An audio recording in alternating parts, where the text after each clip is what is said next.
Hello everybody, welcome to another of Morley's Blogs. This Saturday afternoon we're here in Hickleton. We've come to St Wilfrid's Church. Before we go any further though, I just want to say hello to my new subscribers. I now have 18 subscribers. I think I'm a little way away from the silver play button, but hey, we're getting there. Hope you're enjoying these, by the way. Why are we here at Hickleton?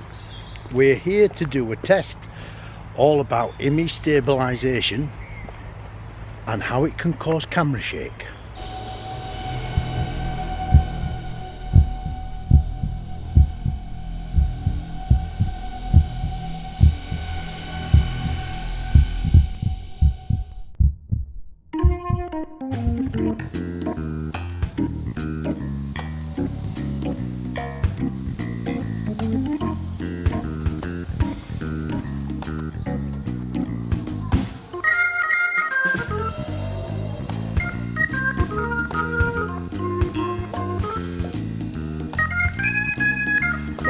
The camera setup.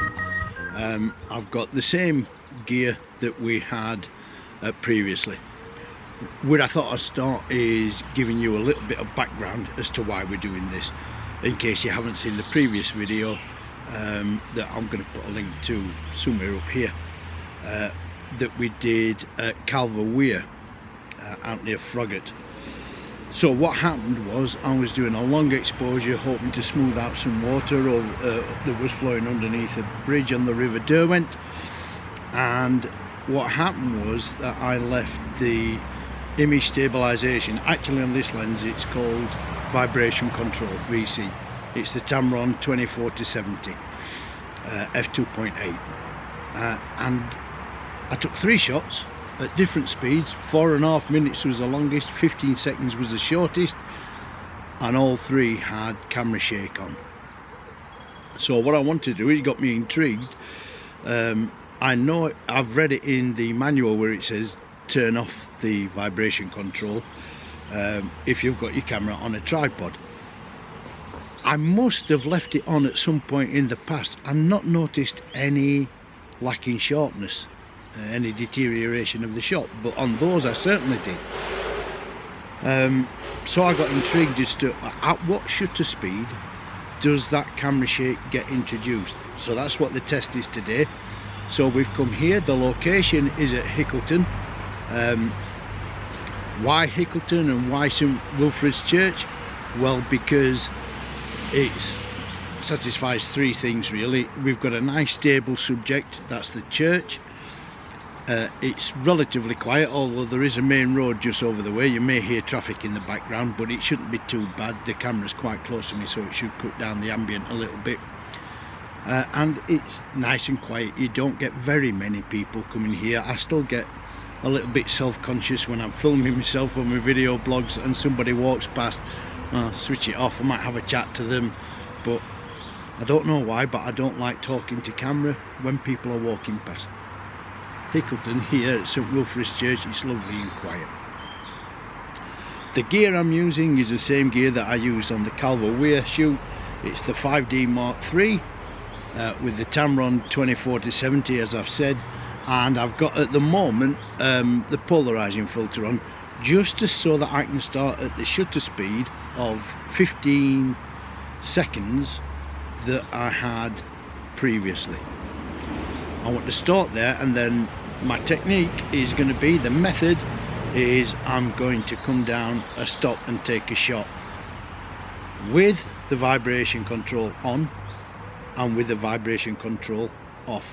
2 shots for each shutter speed.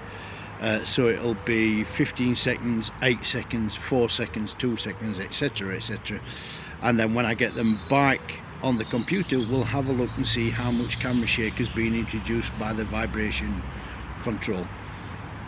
On different brands it's called different things. I think Canon call it image stabilisation, Nikon might call it vibration reduction, whatever it is. You'll know for your particular brand of camera and lens.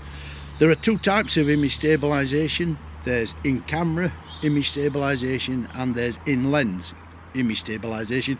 I'm only dealing with the in lens stuff because that's the one I've got. So how does image stabilisation work? Well, there's a floating element in the lens, or maybe a group of elements, but they float, and when the camera detects that there might be camera movement, those elements move to compensate. The problem occurs when you've got it on a tripod is that somehow, and I'm not an engineer, I don't know everything about the image stabilisation technology, but I think what it does is occasionally it gives a little shimmy to see if it's getting, I can't feel any camera shake, gives a little shimmy just to check and make sure, and that shimmy causes the camera shake in the image. So that's what I'm going to do. The first shot is going to be at 15 seconds. I've got the polarizer, a 3-stop and a 10-stop just to be able to control the shutter speeds. Just a word about the conditions, it's quite overcast, but that lends itself to what I'm doing. I don't want it too bright because it's going to be too much trying to get the shutter speeds to those low times. So yeah, don't expect brilliant images. This is just for the test, but let's see how we get on with them. First off, 15 seconds.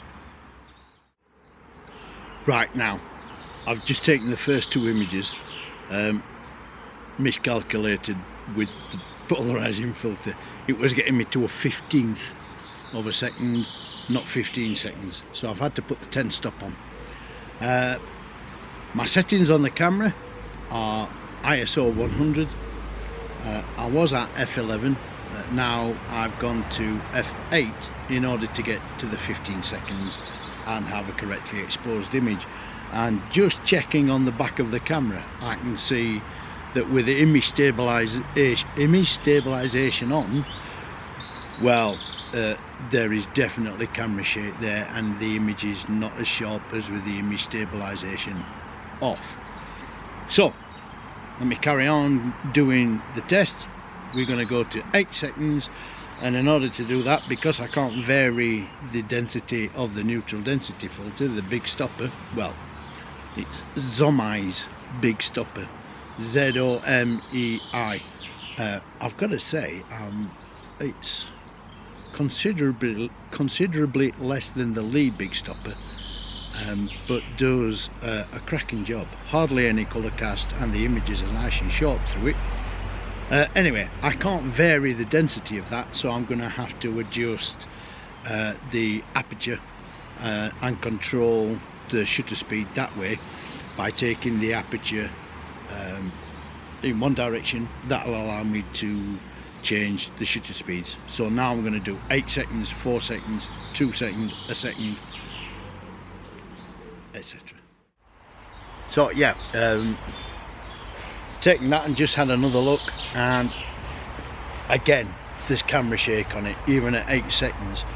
I went to 5.6, so we increased the aperture and then halved the shutter speed to 8 seconds. We're going to do the same with the others, so from 5.6 let's go to down the stop F4, and then we'll change the settings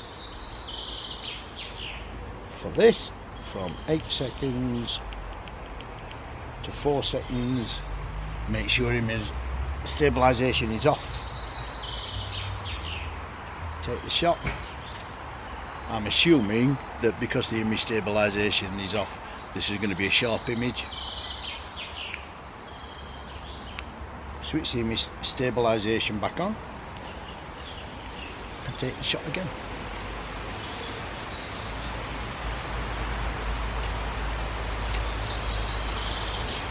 And you'll have a look at that.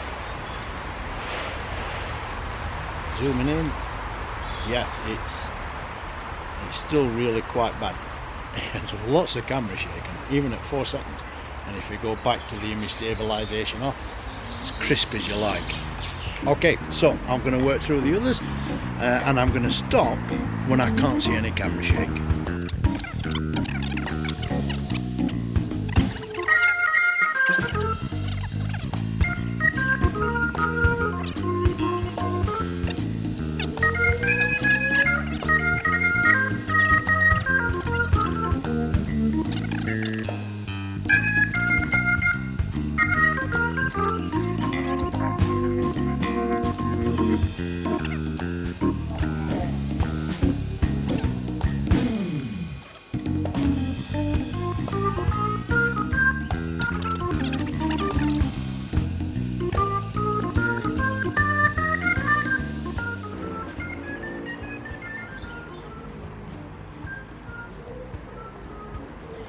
That is looking better at 1 second.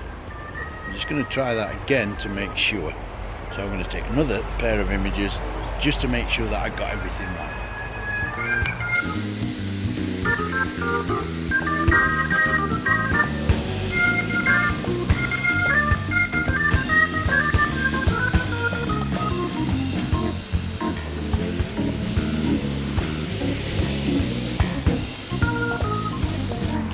Okay, that's the second set of images at 1 second.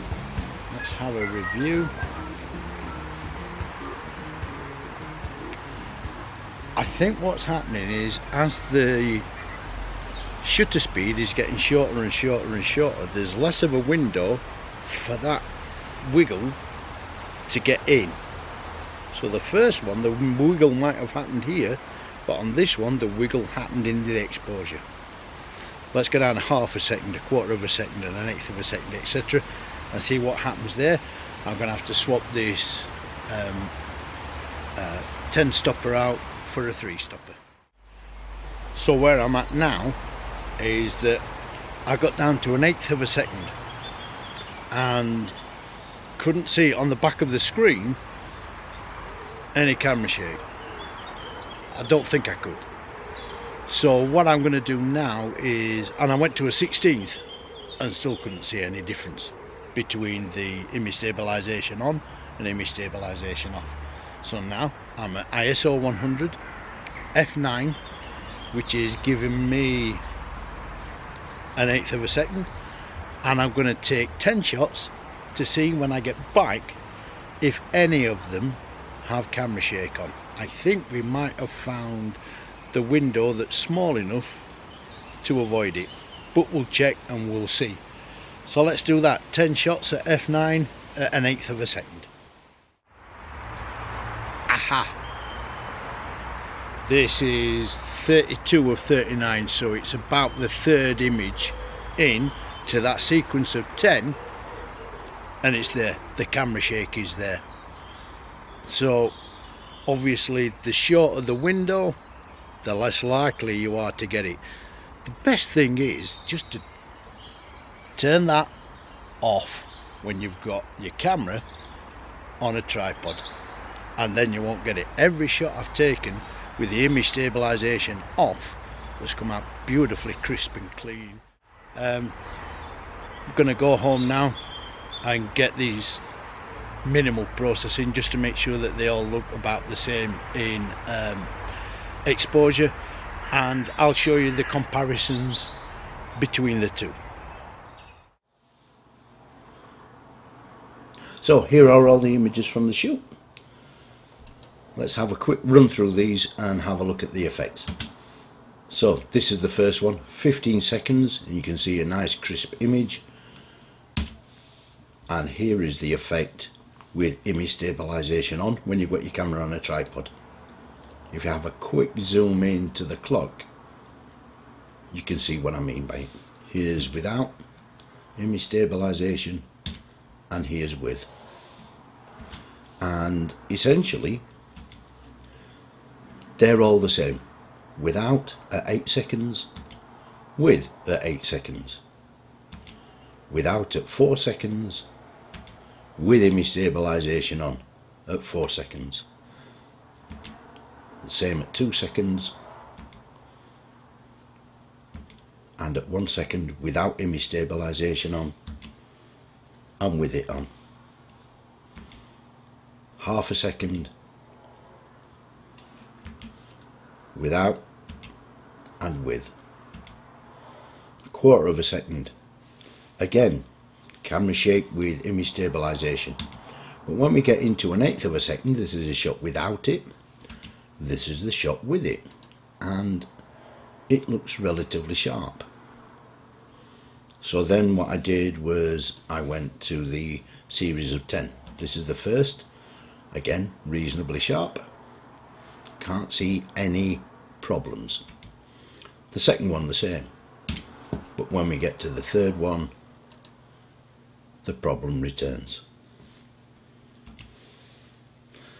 And for all the others in that series of 10, the problem seems to have gone away. So that's this set of images. 1 in 10 suffers from the camera shake at an eighth of a second. So there we are, that's the results of the test. The longer the exposure, the more likely you are to get camera shake ruining your shots. So just remember to turn it off when you've got your camera on a tripod. I find image stabilisation so useful. It's on this Tamron 24-70 f2.8. I believe it's the only 24-70 that does have image stabilisation, and I find it invaluable on shoots, like in wedding shoots, when you're in a dimly lit church.